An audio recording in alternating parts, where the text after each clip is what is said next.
Hi guys, it's been 3 days that I have posted a vlog. I know I'm not being that frequent these days. No, it's for my own good, and also it will not waste your time if you are following me from the beginning. So the exam is almost 153 days or 152 days around. I don't want you to, count down the days we have. Are we really counting the days we live? No, right? So enjoy the experience you have right now, because never ever in your life you will not be able to write Neet PG exam again. Never ever in your life you will be this studious, this alone, this happiest person. People will not be okay with me if I say this, that you are the happiest person right now, because this phase of study where you will depend on your parents, this phase of study where you have nothing to worry except the studies, this phase is the best. It is really is the best. So I think you all should enjoy this particular phase. It is just going to be with you maybe for 150 days. After then, we don't even know the life like this again ever comes. Having said that, let's start today's vlog. One day I have wasted completely. Trust me, I didn't even study. I tried to, I kept books in front of me, but I didn't. First day was good, like I studied surgery, I started video. The next day, because I was habituated to live sessions so much and the net didn't work out well, even I didn't study. So it was better with you. Even yesterday also I tried to keep alive, so even that didn't went well. So I started with surgery was in two parts in BTR videos. I was doing well till here, except for that one day which I wasted a lot. I was studying surgery. I went to doing custom module. I completed one custom module and reviewing it. So, as so many people are asking about how was my GT score, this was the best question and the question that comes all the time, because people always want to see the results rather than the process in which we actually indulge in. I know that is not at all a good score. I can share my marks, um, but people should be enough not to judge about me. That's what I expect from people. If not, then it's up to you.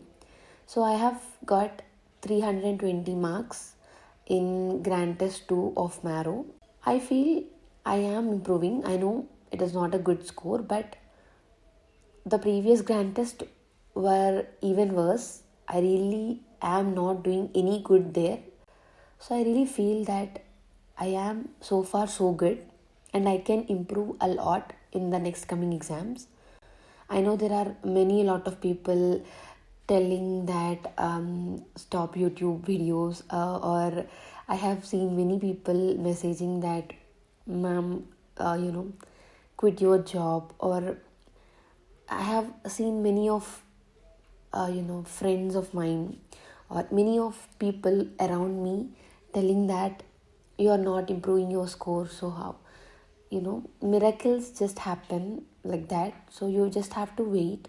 I don't know how my score is gonna end, how or which college I'm gonna end, but ultimately I'm literally enjoying this process of studying, sharing my experiences, living like this, like the happiest me ever.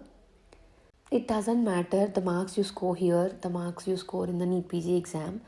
I'm not just saying that I'll get a very good score or a very bad score. I'm not judging myself, not yet. The preparation has to be complete, we have to wait for it. So I'll see how it goes, and you will also see it with me how it goes for me. Surgery is at the end of it. I haven't completed any of the exam discussions, so I'm soon gonna post the checkpoint 3. then you will know why I'm not doing it. So that's it for the last 3 days. So here are the questions that I have created. Which of the following method uses the marked point as fulcrum and in which condition is what I have asked. First of all, to approach this question, you can see the options here. If you don't know anything about what the question is asked, it's completely fine. We will get to it eventually. So the first thing is they have given the foot picture. So definitely it is not DDH because it is something related to hip. So in Kohler's disease, it is something related to navicular. How to remember that? This is how I remembered. Like the next time you spell navicular, speak it as navicolar, so that you will never forget it. Navicolar, it is navicular, which is related to Kohler's disease. This point is definitely not navicular. So you have to know minimum basic anatomy of foot, at least the bones part. So this is the tibia, and immediately below it is this bone, which is talus. This is the calcaneum, and below, in front of the talus is navicular, and in front of the calcaneum is cuboid. So that's simple, you can understand, right? Tibia, talus, in front of it is navicular, and calcaneum, in front of it is cuboid. So as navicular is here, definitely the fulcrum is not at this point, so you can eliminate the option here. So this is something about CTEV. That's how I get to the options of 2 and 3.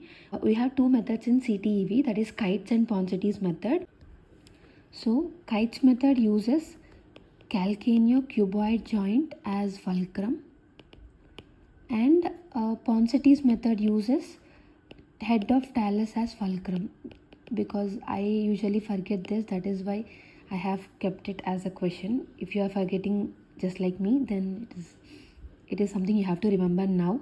So as we said, this is the calcaneum, this is the cuboid. So calcaneo-cuboidal joint, this is the fulcrum. So here is where Kite's method is done based on this fulcrum.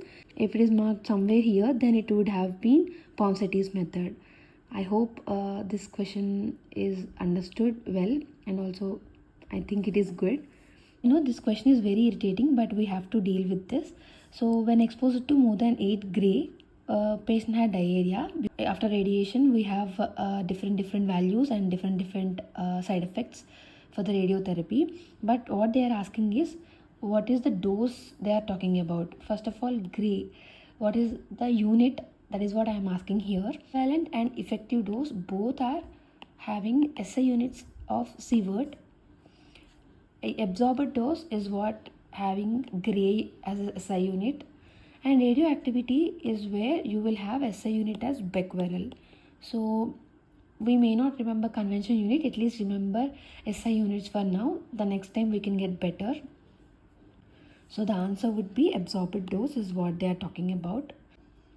You can still mark the answer if you don't know anything, because they are saying that after exposing to that particular dose, patient had diarrhea. That means that particular dose is absorbed and it is causing complications. I think that is good enough to mark this option. The next question is, all of the following are true regarding TB hip except. So let's read the statements.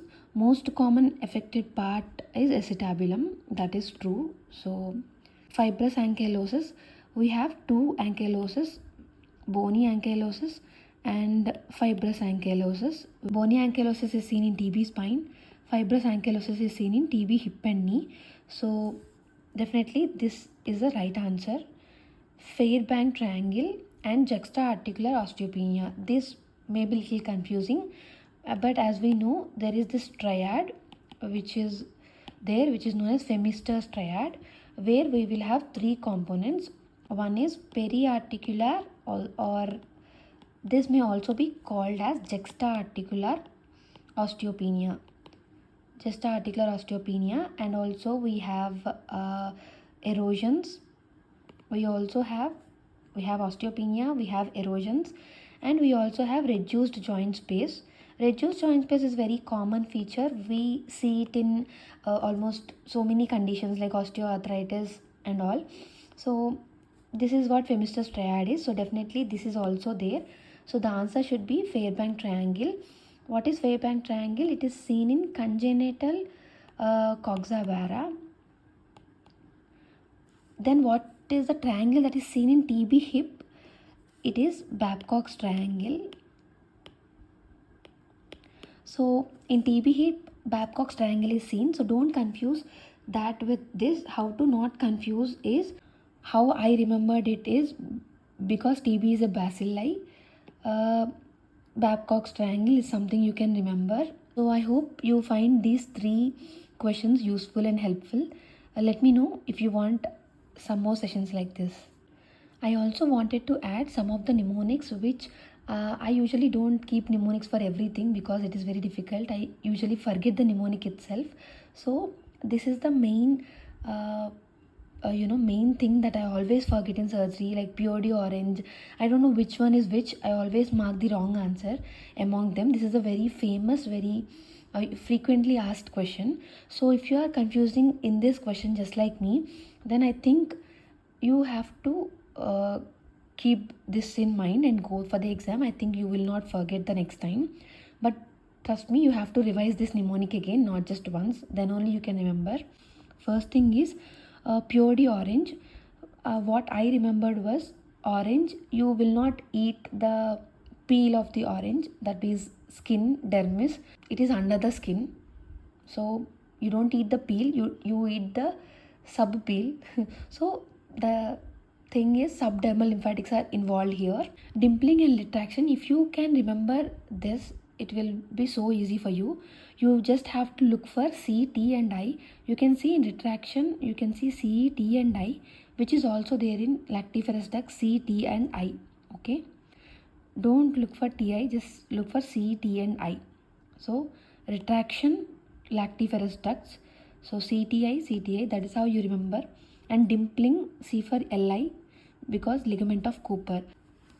So if I close this and ask you what is these 3, you should be able to answer. So POD orange. Orange means you will remove the peel. So you will eat inside. So you will eat sub peel. That means subdermal lymphatics. Dimpling, so ligament of Cooper, and retraction, CTI. So what we have to look for is lactiferous ducts. I hope you enjoyed this video. Thank you so much. If you enjoyed, let me know in the comments, and don't forget to subscribe to my channel Golden Dreams. Bye bye.